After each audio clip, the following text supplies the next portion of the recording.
నోరుపుండుకి వైద్యం ఫ్రెండ్స్, చిట్కా వైద్యం ఇది. ఒక పొడి బాగుంటుంది. ఈ పొడి గసగసాలతో చేసే పొడి చాలా టేస్ట్ ఉంటుంది. మెయిన్గా బాగా తగ్గిపోతుంది ఫ్రెండ్స్. నేను చాలాసార్లు చేశాను, మీకు కూడా చెప్తున్నాను. గసగసాలతో పొడి ఇది.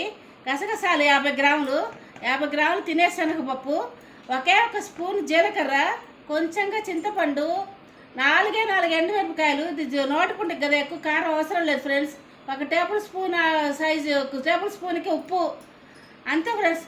మనం వేయించుకుందాం రండి. గసగసాలు ముందు వేయించుకోవాలి ఫ్రెండ్స్.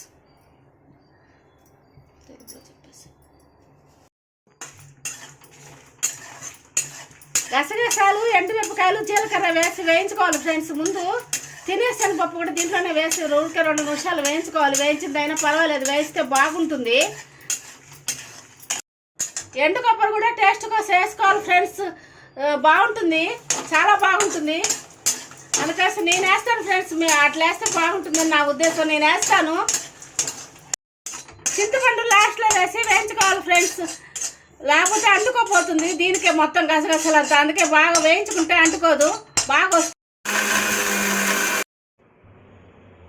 గసగసాలు, తినేశనగపప్పు, జీలకర్ర, ఉప్పు అన్నీ మిక్సీ ఒకసారి కొట్టాను ఫ్రెండ్స్. లాస్ట్లో చింతపండు వేసుకోవాలి.